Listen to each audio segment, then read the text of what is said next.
नमस्कार, मैं डॉक्टर रजनी मीना आज की कक्षा बी पार्ट फाइनल ईयर के पॉलिटिकल साइंस के विद्यार्थियों के लिए रखी गई है और आज हमारे अध्ययन का विषय है अरस्तु के परिवार विषयक विचार।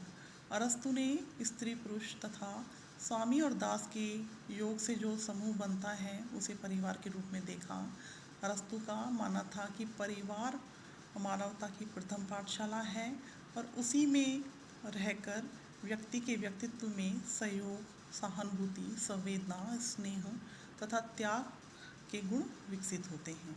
पारिवारिक जीवन का अनुभव किए बिना किसी भी व्यक्ति के व्यक्तित्व का पूर्ण विकास संभव नहीं है। अरस्तु ने परिवार के अंतर्गत 3 प्रकार के संबंधों को स्पष्ट किया। पहला पति पत्नी का संबंध, दूसरा माता पिता तथा संतान का संबंध, तीसरा स्वामी तथा सेवक का संबंध। ये तीनों प्रकार के संबंध व्यक्ति के व्यक्तित्व के विकास में विभिन्न प्रकार से योग देते हैं। अरस्तु के अनुसार परिवार एक प्राकृतिक संस्था है जिसका अस्तित्व व्यक्ति की काम वासना, संतान उत्पत्ति, प्रेम, त्याग और अन्य प्रवृत्तियों के साथ जुड़ा हुआ है। अरस्तु प्लेटो के समान स्त्री पुरुष की समानता में विश्वास नहीं रखते थे।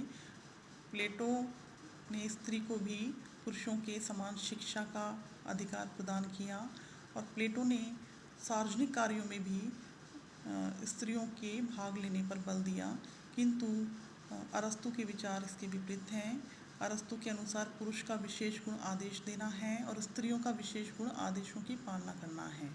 अरस्तु के अनुसार परिवार राज का ही लघु रूप है, वह राज की आधारशिला भी है। अरस्तु ने परिवार को पति पत्नी के आत्मिक संबंध, शिशुओं के समुचित लालन पालन और उनके व्यक्तित्व के पूर्ण विकास करने वाली संस्था के रूप में देखा। अरस्तु व्यक्तिगत परिवार की आवश्यकता, महत्ता तथा उपयोगिता पर बल देकर न केवल यथार्थवाद का वरन मनुष्य की मानवीयता के प्रति अधिक सहृदयता का परिचय देते हैं। हम देखते हैं कि जो प्लेटो के परिवार विषयक विचार थे और अरस्तु के परिवार विषयक विचारों में अंतर पाया जाता है, क्योंकि प्लेटो ने अभिभावक वर्ग के लिए परिवार को अनिवार्य नहीं माना था।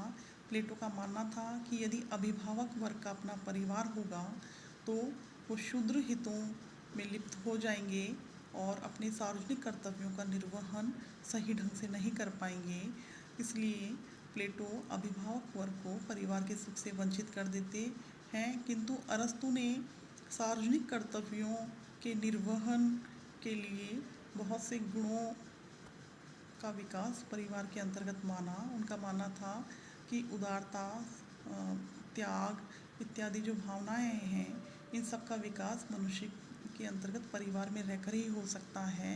इसलिए मनुष्य के स्वाभाविक आवश्यकता के रूप में अरस्तु परिवार नामक संस्था को जरूरी मानते थे। आज की कक्षा यहीं तक। धन्यवाद।